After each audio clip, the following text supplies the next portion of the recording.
Good morning, good afternoon, and good evening.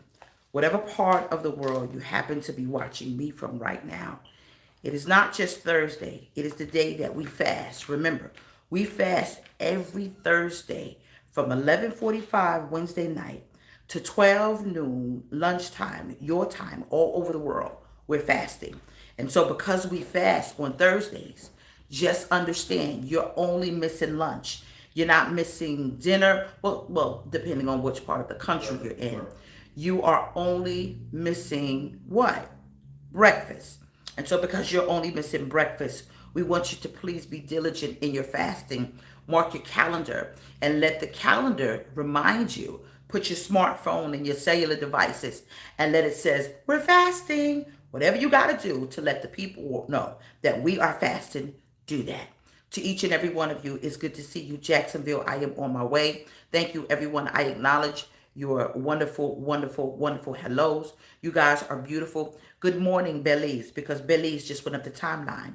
If you're from another country, can you please just do us a favor? Let us acknowledge where you are logging in from and let us know where you are coming from. Let us see your flag because we want to salute you. Belize just went up the timeline. To each and every one of you. Shireen, God bless you. How are you? You look amazing as well. To my husband, Apostle excuse me. Yes, he is the apostle. Overseer designate. There we go. Apostle Fred D. Gooden III. It's such an honor to share this life with you. To my friends, my family, and my loved ones, all of you. When I tell you, Memphis, I'll see you guys tomorrow. Y'all in trouble, Memphis. Memphis, I'm coming to you and you getting all this work. And you best to believe, someone said, I'll see you in September. Y'all better get ready, Memphis, because this is what God is getting ready to do. There's a specific message for that region. And so, God bless you. I will be coming to West Memphis, Arkansas on tomorrow. I will be there. It's a free event. My friend Bishop Crockett.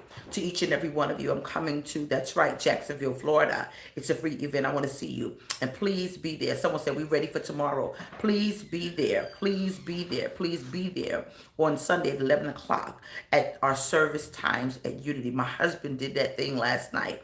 Last night, I was so busy. I was so busy because what I was doing is I was handling a situation where this tree just fell. It just fell. It didn't just fall, but it fell on our son's car. And so I'm praying because the Lord told me to wake up in the middle of the night. He said, wake up in the middle of the night and get your oil. And what I want you to do, I want you to pray over all of the cars. He said, pray for the protecting power. What happened is one son was leaving. One son, Hunter, was leaving, and then Dewan was coming back. And so Hunter said, Ma, let me drive your car. I said, no, you're not. You're going to drive your car. It was just the grace of God. He pulled off. He pulled off and Dewan pulled in. And when Dewan pulled in, as soon as he got out of his car, this huge tree fell. And so Dewan is wonderful, Hunter's wonderful, and the car is fine, but lives were saved. That's all I need to know. When God tells you to do something, you best to do it. I'll be in Jacksonville, Florida, August 20th. When God tells you to do something, you best to do it. And so I'm in a vein, and I'm not shooken up because I always see God tells me what to do. There's always a manifested evidence of God. While you are turning to the book of Nehemiah 9, I'm going to just converse with you a little bit. Whenever God tells me to do something, I do it. I don't care how crazy and how silly I look, I do it. If you want to know who is a real prophet, watch their fruit. It's the fruit that bears witness what type of prophet is speaking to you. I've never seen a prophet that is, I don't like to use the word dumb, but not smart. Because Amos 3, it says he will reveal the mysteries. And so even though you're not really smart as far as like education wise and a whole bunch of degrees, will I ever come back to Chicago? Yes. Patricia Frank, thank you. 1,227 people. And even though you have some and they're not so smart, like I'm totally dyslexic. Don't ask me to spell nothing. However, the mysteries of God is revealed to me and I don't look dumb to nobody. And so there's so many prophetic gifts in people who say they're prophets and you don't see it. Like when you meet a prophet and they just doing dumb stuff, you're like, no.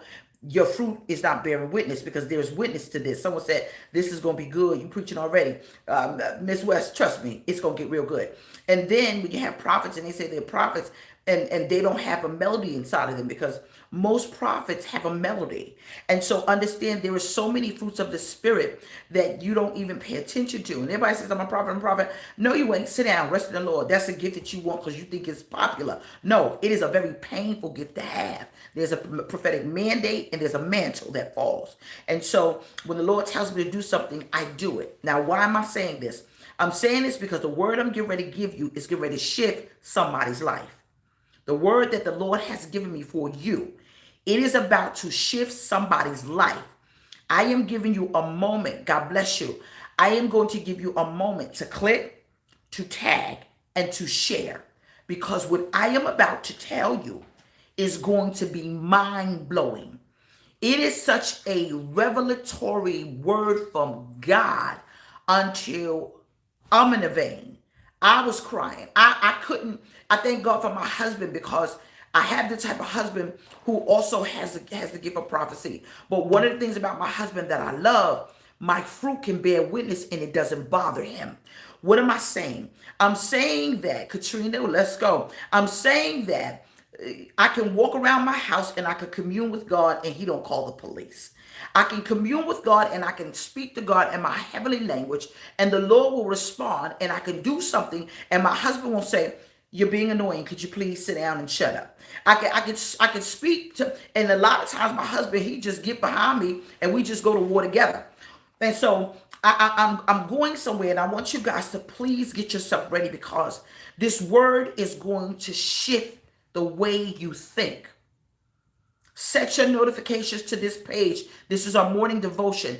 I'm telling y'all, tag somebody. Tell them now. Tell them now. Because this is life altering. See, the Car Chronicles move, everybody try to do it. And not only do I have rights to it, everyone wants to do it, but you can't do something that God gave someone the oil and the capacity and the grace to do. And so anyone that tries to mimic and emulate, I thank you for all that. God bless you. But stay in the gift that God gave you and don't come over here, because you're going to get your feelings hurt, because everyone is not ordained for specific things. And so I'm getting ready to give you something life-changing. Life-changing. Ha! Mama, so life-changing. Go with me to the book of Nehemiah. Can you do that? Go with me to the book of Nehemiah. Get your coffee, teas, and me. I am going to read for you. Evie, you calling your daughter Jada. Listen to me. Hear me.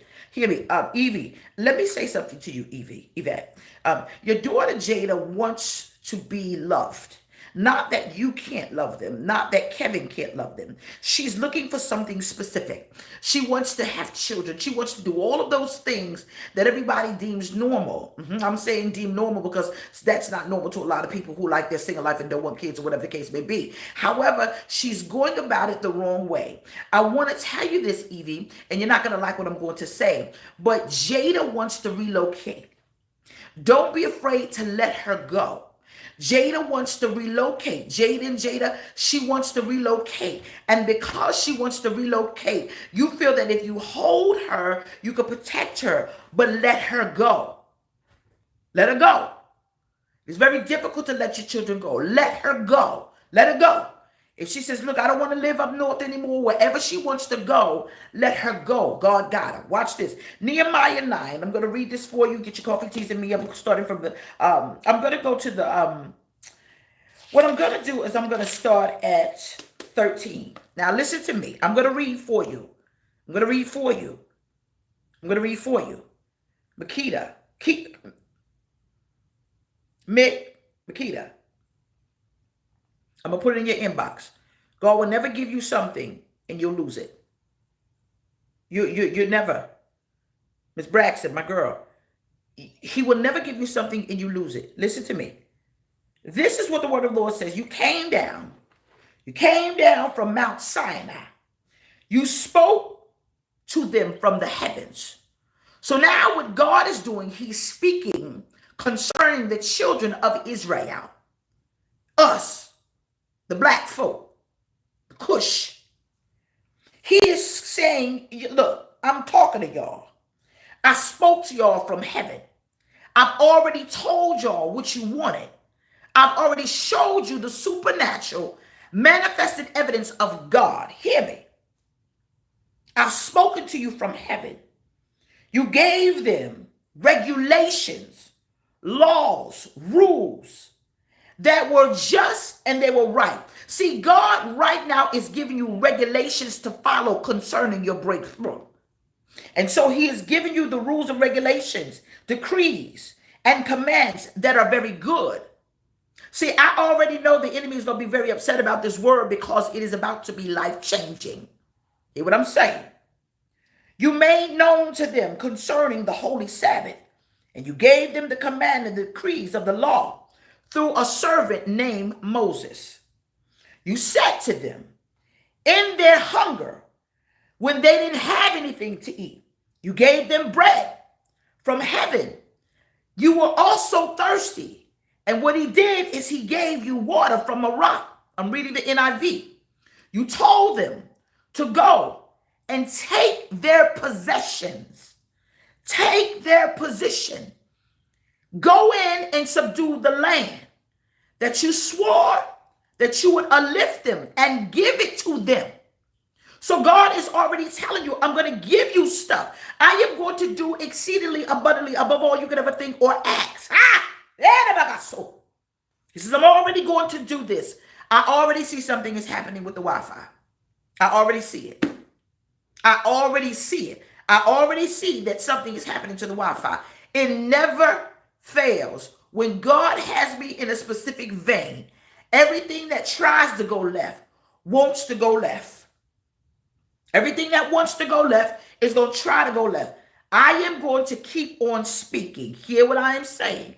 I'm going to keep on speaking. I know the vein in which I speak. If I got to turn this thing off, wake my daughter up who is here and who ain't going home to her house because she need a mama and some mama time. If I got to say, wake up, Dylan, I need your room, slide over. Y'all just going to have to deal with me because what I am about to give you is life altering. It is life changing. And so he said, I've given you these commandments. I brought water from a rock. I've done this thing. I lifted you up and I swore with my right hand that I was going to give you everything. Hear me. But they did something. They did something. They did something. They did something. They did something. What these people did, they did something that everyone here is guilty of. If you could hear me, give thumbs up. I've already lost YouTube.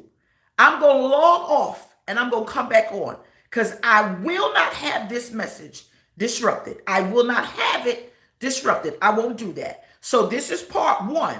I'm going to continue reading from Nehemiah 9 and 16.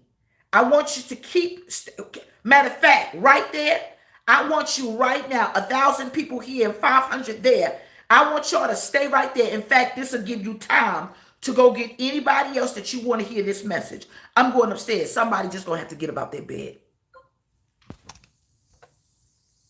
Fred?